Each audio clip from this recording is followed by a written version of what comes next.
금송아지 사건이 32장에서 벌어졌습니다. 하나님의 방식대로 섬기지 않고 자기 방식대로 섬긴 것이 금송아지를 만든 것입니다. 이것은 사실 하나님을 버린 것입니다. 무서운 반역이죠. 그래서 이 금송아지 사건 이후로 하나님은 내 백성이라고 불렀던 이스라엘에 대한 호칭을 모세에게 네 백성이다 혹은 이 백성이다 라고 하심으로 하나님의 마음이 이 금송아지 사건으로 얼마나 상하시고 진노하시고 실망하셨는가 하는 것들을 나타내 보이십니다. 근데 사실 이것은 하나님이 모르시는 바가 아니었습니다. 원래부터 알고 그들을 부르신 것이죠. 그럼에도 불구하고 이런 이스라엘의 상태를 드러내 보이시면서 하나님의 마음을 우리에게 알려주십니다. 하나님은 이스라엘, 금송아지를 만든 이스라엘을 향하여서 이렇게 말씀하시죠. 7절에 부패했다. 지금까지 하나님의 은혜를 받은 백성이거든요. 그것도 뜨문뜨문 은혜를 받은 것이 아니고요. 쉬지 않고 받았습니다. 잊어버리지 못하도록 걸음걸음 하나님의 은혜를 체험시켜 주셨습니다. 그런데 모세가 시내산에 올라간 40일 동안 그들의 마음이 부패한 거죠. 너무 쉽게 부패한 거죠. 베푸신 은혜에 비해서 이스라엘의 마음은 너무 쉽게 부패했습니다. 그리고 이것은 인간의 상태를 대변하는 것이기도 합니다. 9절에는요, 목이 뻣뻣하다 그랬고요. 옛날 버전에는 목이 곧은 백성이라 그렇게 번역되어 있죠. 그리고 8절에는 하나님이 명하신 길을 속히 떠났다 그렇게 평가하십니다. 금송아지 사건으로 이스라엘은 자신들이 얼마나 부패하고 목이 뻣뻣하고 하나님이 명하신 길에서 속히 떠나는 존재인지를 여실히 드러낸 거예요. 특별히 여기 구약 성경에서 많이 발견할 수 있는 목이 뻣뻣하다 하는 표현을 좀 우리가 유념할 필요가 있습니다. 목이 곧다, 목이 뻣뻣하다. 이건 원래 짐승들에게 멍에를 씌울 때, 소에 멍에를 씌울 때, 말에게 멍에를 씌울 때 짐승들이 고개를 숙여야지 멍에를 씌울 수 있을 것 아닙니까? 근데 어떤 짐승들은 목이 뻣뻣한 짐승이 있습니다. 절대로 고개를 안 숙이는 거예요. 그러니까 멍에를 씌울 수 없죠. 재갈을 물릴 수 없죠. 주인의 뜻대로 통제를 못하는 거죠. 그럴 때 쓰는 히브리식 표현이 목이 뻣뻣하다, 목이 곧다 하는 것입니다. 너무 완고한 고집으로 주인의 통제를 따르지 않는 길들일 수 없는 짐승, 그런 의미입니다. 자기 생각과 자기 고집을 굽히지 않는 완고한 상태를 인간에게 적용할 때 목이 곧다, 목이 뻣뻣한 백성이다 그렇게 말하는데요. 구약 성경 내내 하나님의 종들이 이스라엘 백성들의 반역과 범죄를 보고 한탄할 때 목이 곧다라는 표현을 썼죠. 근데 오늘 본문이 목이 곧다는 표현의 첫 번째고요. 첫 번째로 등장하는 장면이고, 다른 본문과 조금 다른 것은 하나님이 손수 그렇게 이스라엘 백성을 평가하신 것이라는 차이가 있습니다. 모세도 아니고 다른 선지자도 아니고 하나님께서 손수 그 백성을 향하여 목이 뻣뻣하구나 그렇게 말하셨다는 거죠. 문제는 목이 곧은 짐승이 자기가 그런 줄 알지 못해요. 이스라엘도 자신들이 얼마나 하나님 앞에서 완고한 고집 덩어리인지 고개 숙이지 못하고 하나님의 뜻에 순종하지 못하고 자기 고집, 자기 생각 내세우면서 자기 길로 고개를 뻣뻣하게 세우고 다니는 그런 교만한 존재인지 자신들은 모른다는 거죠. 사실 이것은 우리의 모습이기도 하고 우리의 자아이기도 합니다. 우리에게는요, 구원받고 나서도 하나님의 은혜를 늘 잊고 있으면서도 어떤 기질이 있습니까? 어떤 자아가 있습니까? 우리 생각을 고집하려고 하는, 하나님 말씀 앞에서도 밝히 드러난 하나님의 뜻 앞에서도 우리 자신을 쳐서 복종시키지 않고요, 그 하나님의 뜻 앞에 우리의 고개를 숙여서 하나님 말씀이 우리의 삶의 재갈을 물리고 멍에를 씌워서 하나님의 뜻대로 또 우리의 삶이 끌려가는 그런 모습이 아니고, 우리가 어떻다고요? 교회를 통해서 분명히 드러난 하나님의 진리 앞에서도, 말씀을 통해서 분명히 우리가 알게 된 하나님의 뜻 앞에서도 우리가 어떻다고요? 고개를 안 숙여요.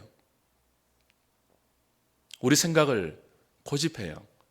그래서 하나님의 말씀이, 하나님의 뜻이 우리의 삶에 멍에를 씌우지 못하도록 반항하고 고집하는 기질들이 우리 안에 여전히 있지 않습니까? 그래서 우리는 목이 뻣뻣한 백성이라는 고백을 늘 하는 거죠. 문제는 한두 사람의 뻣뻣한 고집이 아니고요, 모세가 시내산에서 하나님께 성막 설계도를 받고 십계명을 받고 율법을 받는 그 사이에 이스라엘 백성 전체가 힘을 합하여 목이 뻣뻣한 기질 그대로 하나님께 반항했다는 것입니다. 자기 생각대로 금송아지를 하나님으로 부르면서 하나님이 가장 싫어하는 우상 숭배의 예배를 드리고, 그러면서도 그것이 은혜로운 예배였다고 스스로 자아도취해서 기뻐 뛰고 춤췄던 그런 이스라엘이었죠. 그러니까 한두 사람이 아니고 집단적으로 공동체 전체가 목이 뻣뻣하게 되어서 하나님의 뜻이 아니고 자신들의 기질과 자신들의 생각대로 나아갔다는 거죠. 그래서 우리가 금송아지 사건을 무엇이라고 부른다고요? 무서운 반역의 죄라고 부르는 것입니다. 그냥 반역이 아니고 무서운 반역이죠. 하나님께서 얼마나 진노하시는가, 이런 그들의 상태에 대해서 얼마나 진노하시는가 하면 10절에 이렇게 표현하십니다. 10절 보십시오. 그런즉 내가 하는 대로 두라, 말리지 말라, 그 뜻이에요. 내가 그들에게 진노하여 그들을 진멸하고 너를 큰 나라가 되게 하리라. 모세만 남기고 다 죽이겠다는 거예요. 금송아지 만드는 현장에 모세만 없었지 않습니까? 아론까지 그 일에 앞장섰거든요. 그러니까 모세는만 남겨두고 다 죽이겠다, 말리지 말라, 내가 하는 대로 그냥 두라, 너를 통해서 큰 나라 만들겠다, 얘들 필요 없다, 이렇게 말하는 거죠. 얘들 목이 뻣뻣하고 내 말 안 듣고 고집불통이고 틈만 나면 속히 부패하고 내가 명하는 길에서 빨리 떠나는 이들 다 진멸하겠다, 너를 통해서 새롭게 시작하겠다, 말리지 마, 그렇게 말씀하십니다. 그만큼 화가 나신 거죠. 조금 이상한 게 있습니다. 우리가 정말 화가 나면요, 나 화났다라고 말하지 않습니다. 정말 화나면요, 화나는 그대로 그냥 행합니다. 근데 나 화났거든, 이런 것은 뭐예요? 말리라는 뜻이에요. 나 정말 화났다, 말려달라는 뜻이거든요. 내가 하는 대로 내버려 두라 하는 것은 뭐예요? 모세에게 이 말을 하는 것은 뭐예요? 모세야, 네가 나를 말리지 않으면 정말 이 백성들은 내 진노 가운데 다 진멸할 수밖에 없다. 네가 말려야 한다. 그런 뜻입니다. 그래서 7절에 내려가라고 하는 거예요. 모세에게. 정말 하나님께서 이 백성을 진멸하시려면요, 내려가라고 안 하시죠. 모세만 남겨두고 다 죽이려면 내려가라고 하실 필요가 없죠. 그냥 죽이면 된다고요. 지진을 내리시든지 우레를 내리시든지 번개를 때리시든지 모세만 딱 시내산 복판에 꼭대기에 하나님과 더불어 다 이렇게 간수해 놓고요, 다 죽이면 된다고요. 그냥. 근데 내려가라고 하시죠. 내려가라고 하시면서 뭐라고 하신다고요? 얘들은 부패했다. 목이 뻣뻣하다. 속히 내가 명한 길에서 떠나버렸다. 죽어 마땅하지만 그래도 내가 얘들을 죽일 수 없으니 네가 내려가서 나의 화를, 나의 진노를 좀 담당하는 역할을 해라. 그런 뜻입니다. 아직까지 이스라엘을 포기할 수 없다는 거죠. 다 죽일 정도로 화가 나는 이 백성들이지만, 다 죽여 마땅한 백성들이지만, 그러나 내가 얘들이 이럴 줄 알고 불렀으니까 포기할 수 없다는 거예요. 근데 포기하지 않고 진노 대신 자비와 긍휼을 베풀기 위해서는 중보자가 필요하니까, 중보자가 필요하니까 네가 내려가라는 거예요. 중보자로. 본문은 그런 내용입니다. 나의 진노를 멈추고 나의 심판을 막을 자는 모세 너밖에 없다. 그래서 앞으로 모든 인류 가운데 하나님의 진노로 지옥에 심판받아 마땅할 모든 인류 가운데 완전한 중보자 대신 예수 그리스도가 모세를 내려보내신 것처럼 하나님께서 그의 아들을 완전한 중보자로 내려보내시는 것이 필요하다는 것을 이 사건이 예표로 보여주는 거죠. 그리고 하나님께서 인간과 하나님 사이에 중보자를 세우시는 계획을 이 사건을 통해서 보여주시는 거죠. 계시하시는 거죠. 그래서 14절에 보시면 여호와께서 뜻을 돌이켰다 하는 표현이 나옵니다. 그래서 화를 내리지 아니하시고 마음을 돌이켰다 하는 그런 표현이 나오죠. 참 오해하기 쉬운 구절인데요. 이건 모세 때문에, 모세가 하나님과 잘 이렇게 하나님을 잘 설득해서 하나님 마음을 돌이켰다. 문자적으로는 그렇지만요, 그런 내용이 아니에요. 하나님이 변덕이 있어서 누군가가 하나님을 잘 설득하면 설득당해서 마음을 바꾸시는 그런 분이다 하는 뜻이 아니고요, 처음부터 하나님은 이 백성이 그런 줄 아시고 불렀습니다.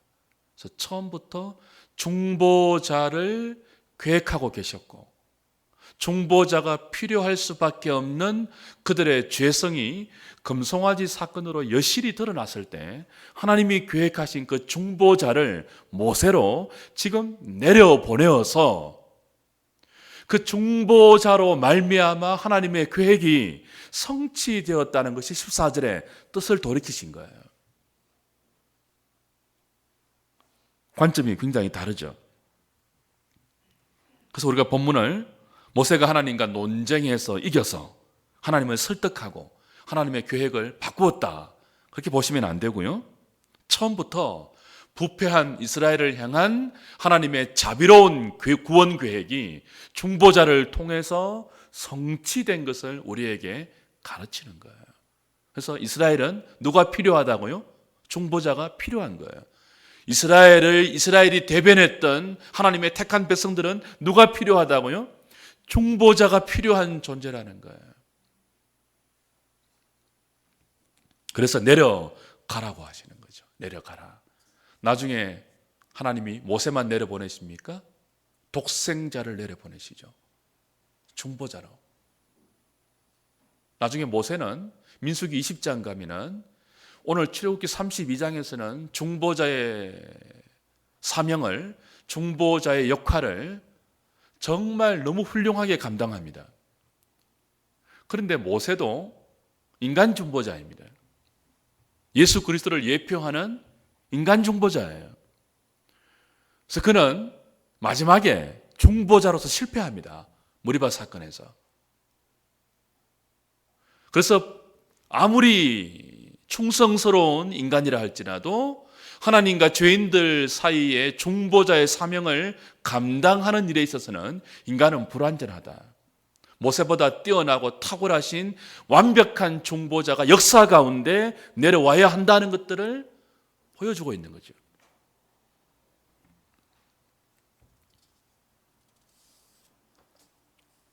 모세가 이런 마음을 오늘 본문에서는 알아차립니다. 하나님의 이런 마음을 알아차려요. 그래서 하나님께 기도하는데요. 중보의 기도를 하는데요. 11절에 보시면 이렇게 하십니다. 모세가 그의 하나님 여호와께 구하여 이르되 여호와여 어찌하여 그 큰 권능과 강한 손으로 애굽 땅에서 인도하여 내신 누구에게요? 주의 백성에게 진노하시나이까. 하나님께서 뭐라고 하셨죠? 내 백성 아니다. 네 백성이다. 이 백성이다 그랬거든요. 너만 남기고 다 죽이겠다 그랬거든요. 그런데 뭐예요? 모세를 내려보내잖아요. 뭐로? 중보자로. 모세가 알아차린다고요. 어떻게 기도하죠? 중보 기도를 해요. 하나님, 이 백성이 내 백성 아니지 않습니까? 하나님이 너무 화가 나셔서 내 백성이라고 말씀하시는 거 이해됩니다. 그리고 나에게 맡기신 것도 일정 부분 맞지만 그러나 근본적으로 이 백성은 내 백성이 이전에 주의 백성 아닙니까? 주의 크신 팔과 능력으로 애굽에서 이끌어낸 주의 백성 아닙니까? 그슬로 올라가면 아브라함에게 약속하신 그 약속을 기억하시고 아브라함과 이삭과 야곱의 하나님께서 만드신 당신의 백성 아닙니까? 주의 백성 아닙니까? 호소하는 거죠. 내 백성 아닙니다, 하나님. 하나님 백성입니다. 그러니까 죽일 수 없습니다.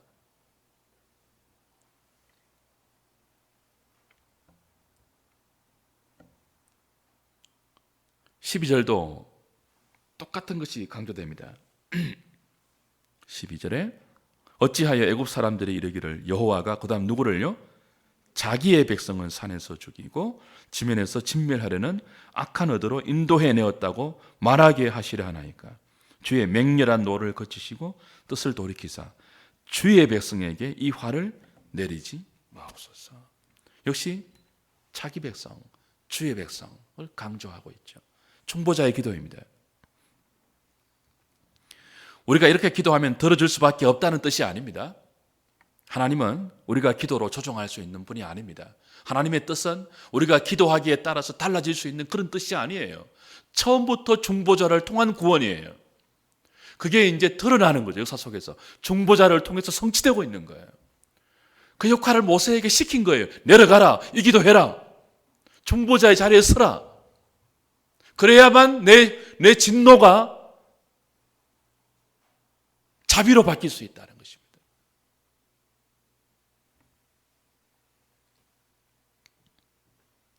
하나님의 이름이 이방인들에게 오해받지 않도록, 하나님 백성인데 하나님이 멸하시면 이방인들이 죽이려고 그 애굽 땅에서 인도하여 내었는가? 여호와는 그런 하나님인가? 그러지 않겠습니까? 여호와 이름의 영광이 어떻게 됩니까? 모세 자신을 위해서 기도하는 것 아니죠? 모세의 영광을 위해서 기도하는 것 아니죠? 하나님의 이름의 영광, 하나님 백성의 운명, 그걸 하나님께서 모세에게 담당시키셨고, 모세는 그 하나님의 마음을 알아차리고 그 중보자의 자리에 서서 하나님의 마음을 상기시키는, 그걸 우리한테 가르쳐주는 그 기도를 하고 있는 것입니다. 무엇이 아니라고요? 우리 기도를 통해서 하나님 뜻을 바꿀 수 있구나, 이게 아니고요. 처음부터 하나님의 뜻은 그거예요. 중보자를 통한 진노를 자비로 바꾸시는 것. 중보자가 없으면 이 백성은 구원받을 수 없다는 사실. 마침내 드러난 그들의 부패함, 그들의 완악함, 무서운 반역, 뻣뻣한 목. 그래서 죽을 수밖에 없는 그들이지만 중보자를 통해서 처음부터 구원하시려고 했던 그 계획이 역사 속에서 모세를 통하여 처음 성취되고 있는 것이고, 이건 나중에 예수 그리스도를 통한 새 이스라엘 교회의 구원이 그대로 예표되고 있는 것입니다. 그래서 모세는 이 점에서 그리스도를 완벽하게 대변하고 있습니다. 모세의 기도는 하나님의 이름의 영광을 위한 기도이죠. 당신의 백성입니다. 이 백성 멸하시면 당신의 영광이 땅에 떨어지지 않겠습니까? 우리 주님도 그랬거든요. 주님이 십자가를 지시기 전까지 주님의 마음에 가득했던 것은 당신의 영광이 아니고 아버지의 영광이었습니다. 그래서 제자들에게 기도를 가르치실 때도 아버지의 이름이 거룩히 여김을 받도록 기도해라고 가르치셨죠. 중보 기도의 핵심은 아버지의 영광입니다. 하나님의 이름의 영광입니다. 그것을 위해서 자기 백성, 하나님 백성을 보호하시고 인도하시고 끝까지 약속대로 구원해 달라는 기도이죠.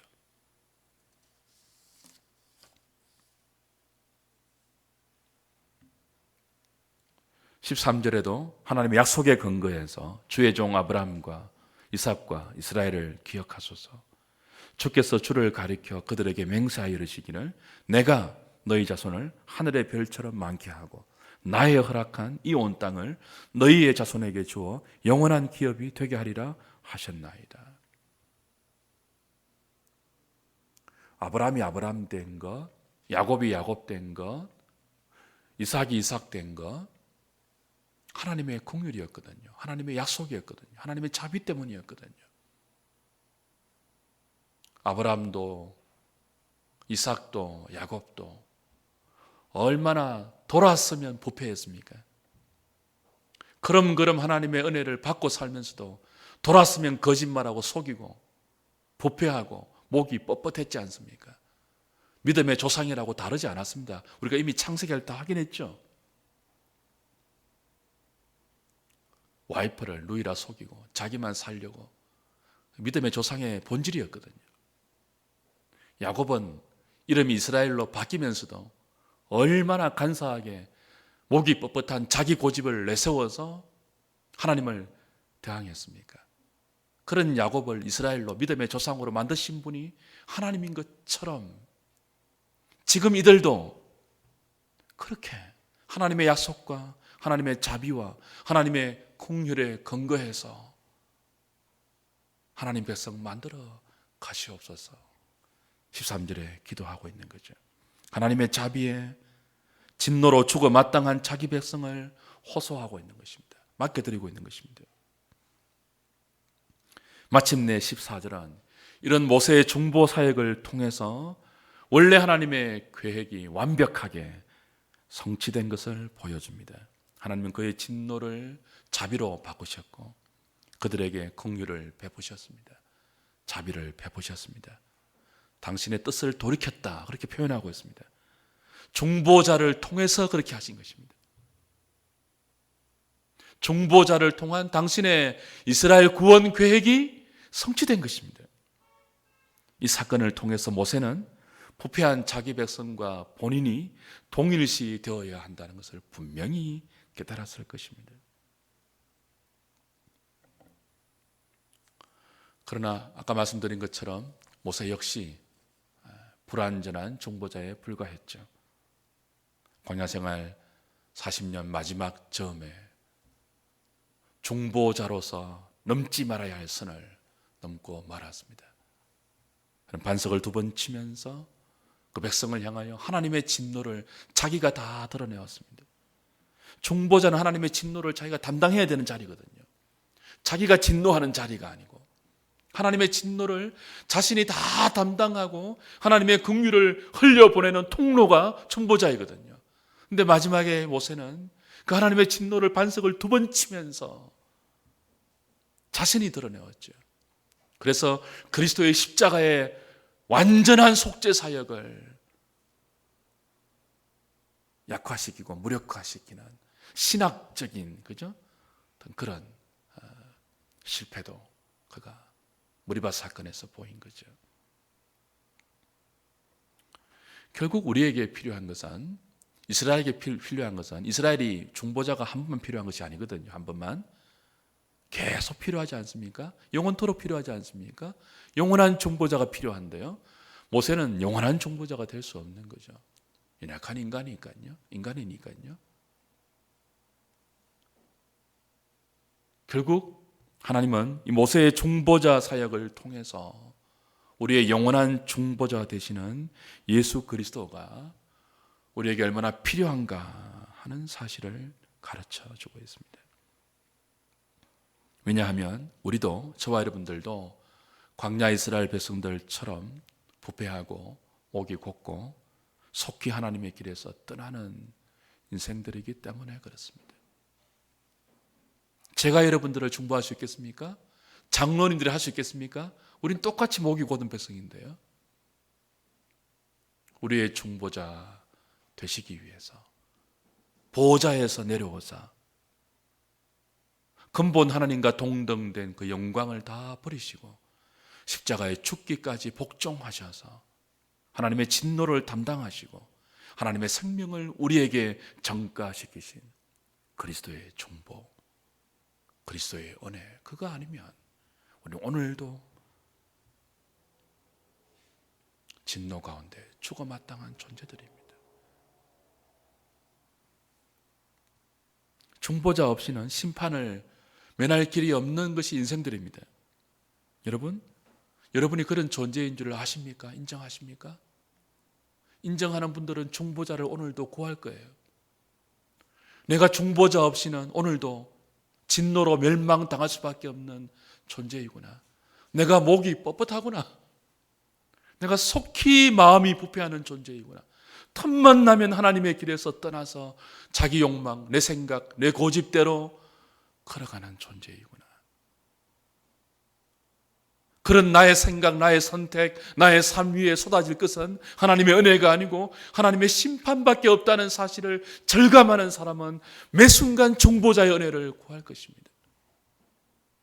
나 스스로 내 인생을 계획하고 나 스스로 살아가는 것이 아니고 그럼 중보자의 은혜를 구해서 그 은혜의 인도를 갈망할 것입니다.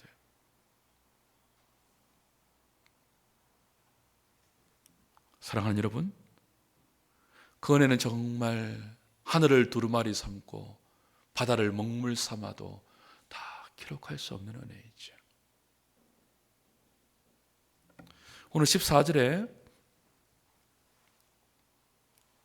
여호와께서 뜻을 돌이키사 말씀하신 화를 그 백성에게 내리지 아니하셨다라고 되어 있죠. 여러분, 그럼 하나님의 구원 계획은, 중보자를 통한 구원 계획은 뜻을 돌이켜서 화를 내리지 아니한 것으로 끝날까요? 본문에 그렇게 되어 있죠. 그러나 이 문맥이 어떤 문맥입니까? 성막 문맥입니다. 성막은 뭐 하는 곳이죠? 하나님께서 그의 백성들 가운데 거하는 하나님의 처소입니다. 거기서 뭐가 일어나죠? 제사가 일어납니다. 제사가 뭡니까? 이스라엘 백성들의 죄에 대해서 하나님이 내리시는 진노의 현장입니다. 여전히 그들은 목이 뻣뻣할 것이거든요. 여전히 그들은 속히 여호와의 길에서 떠나는 존재들이거든요. 여전히 그들의 마음은 부패하잖아요. 매일 죽어야 마땅하거든요. 근데 매일 자기 대신 죽는 제물이 성막에서 그들을 향해서 쏟아져야 할 하나님의 진노를 담당하고 죽어가는 것이죠. 중보이죠, 중보. 그들이 대신 사는 거죠. 제물이 대신 죽고 죽어야 할 그들이 살아나는 곳 성막이죠. 하나님의 진노가 그냥 누그러뜨린 것이 아닙니다. 그냥 없는 것으로 하자 이게 아니에요. 하나님의 진노는 온전히 하나님께서 택하신 재물 위에 쏟아 부어지는 것입니다. 그리고 받을 자격이 없는 생명을 우리가 대신 받는 것입니다. 성막이 하는 놀라운 기능이죠. 그 은혜는 하늘을 두루마리 삼아서 다 기록해도 기록할 수 없는 너무 놀라운 은혜예요. 어메이징한 거예요. 은혜의 높이와 길이와 깊이와 넓이는 청량할 수 없는 것입니다. 우리의 죄도요, 그 죄의 심성, 심도, 깊이, 길이, 높이, 넓이가 우리 생각보다 훨씬 크지만 하나님의 은혜는 우리 죄보다도 더 길이가 더 길고 더 높고 더 깊고 더 넓기 때문에 오늘도 우리가 살아있는 거예요. 그리고 그 모든 것들을 담당하신 분이 있는데 중보자 예수 그리스도이죠. 모세는 마지막에 실패했지만 그리스도는 모든 유혹을 다 물리치시고 내 뜻대로 마시고 아버지의 뜻대로 되기를 원한다고 하시면서 완벽한 중보자의 기도를 드리시고 중보자의 사명을 감당하셔서 오늘도 하나님 보좌 우편에서 우리를 위해서 중보하시면서 저와 여러분들을 살려두고 계신 것입니다. 우리가 우리 힘으로 사는 게 아니에요. 우리 재주로, 우리 머리로, 여러분 똑똑함으로 사는 게 아니에요. 오늘도 하나님 보좌 우편에서 날마다 목이 뻣뻣해지고 있는 우리들을 위해서 그리스도가 중보하고 있다고요.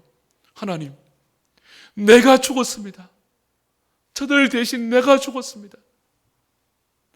내가 저들에게 쏟아져야 할 하나님의 진노를 다 담당했습니다. 그러니 저들을 살려주세요, 하나님. 예수님이 중보하고 있다고요, 지금도. 교만할 수 없는 존재들이죠. 착각하면 안 돼요, 우리가. 한시도 교만할 수 없는 존재들이에요. 우리의 실상은 뻣뻣한 백성, 목이 뻣뻣한 그게 우리의 실상입니다. 이렇게 우리가 중보자 되신 예수 그리스도의 은혜로 진노의 자리에서 하나님의 자녀된 자리로 옮겨졌다면 이제 기억해야 할 것이 있죠.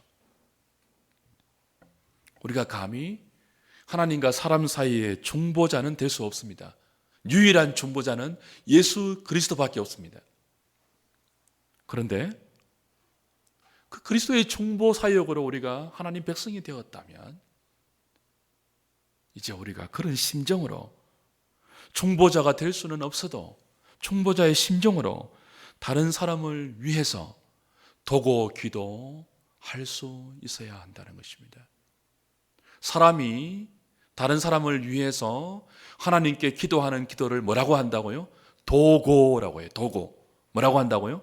도고라고 해요. 중보 기도는 누구만 하는 거예요? 그리스도만 하는 거예요. 모세도 완벽히 다 감당하지 못했습니다. 중보는 이제 하나님과 사람 사이의 완전한 중보는 예수님이 다 하셨기 때문에 완성하고 성취했기 때문에 다른 누구도 중보자의 자리에 설 수 없어요. 그러나 우리는 중보자의 심정으로 다른 분을 위해서 도고 기도해야 합니다. 내 불신 자녀를 위해서, 불신 가족을 위해서, 불신 이웃을 위해서, 교회를 위해서, 나라와 민족을 위해서. 바울이 자기 동족을 향하여 그렇게 기도했지 않습니까? 나의 이름을 생명책에서 지워버리는 한이 있다 할지라도 자기 생명을 걸고 그 백성을 위해서 기도했거든요. 중보자가 될 수는 없지만 중보자의 심정으로 기도한 것입니다. 우리도 그 자리에 서야 할 때가 얼마나 많습니까? 이 암울한 조국의 모습을 보십시오. 우리의 기도가 필요하거든요. 하나님 그저 이 백성을 뜻대로 하십시오. 그 정도의 기도가 아니고 하나님 이 민족과 이 나라를 여기서 그냥 주저앉으실 바에야 내 생명을 주의 이름책에서 파내어 가십시오. 그리고 이 백성을 구원해 주십시오. 하나님, 이 교회가, 한국 교회가 이대로 부패하고 이대로 쓰러져 버릴 바에야 차라리 나를 이 교회 밑에 깔려 죽게 하여 주십시오. 그런 심정으로 나라와 민족을 위해서, 조국의 교회를 위해서, 아직도 믿지 않는 우리의 사랑하는 가족을 위해서, 자녀들을 위해서 하나님 말씀대로 살지 못하고 세상의 유행에 이끌려 다니는 우리의 약한 자녀들을 위해서 도고 기도해야 하는 것이죠.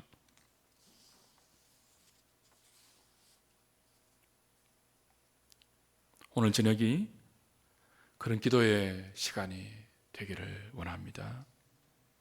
내가 오늘 그런 심정으로 기도해야 될 대상이 누구인지 생각해 보십시오. 우리의 그런 기도가 필요하고 하나님께서 우리에게 중보자는 아니지만 그런 도고자로 내려가라, 모세를 내려보내듯이, 그리스도를 내려보내듯이 우리도 우리의 가정과 교회와 나라와 민족을 향해서, 그 사람을 향해서 기도의 자리로 내려보내시는 그 사람이 누구인지, 그 현장이 어디인지 생각해 보시고 이 저녁에 겸손한 마음을 가지고, 간절한 마음을 가지고 하나님의 언약에 호소하면서, 하나님의 성품에 호소하면서 모세처럼 기도할 수 있는 저와 여러분 될 수 있기를 주님의 이름으로 부탁드립니다. 찬송하고 기도하죠.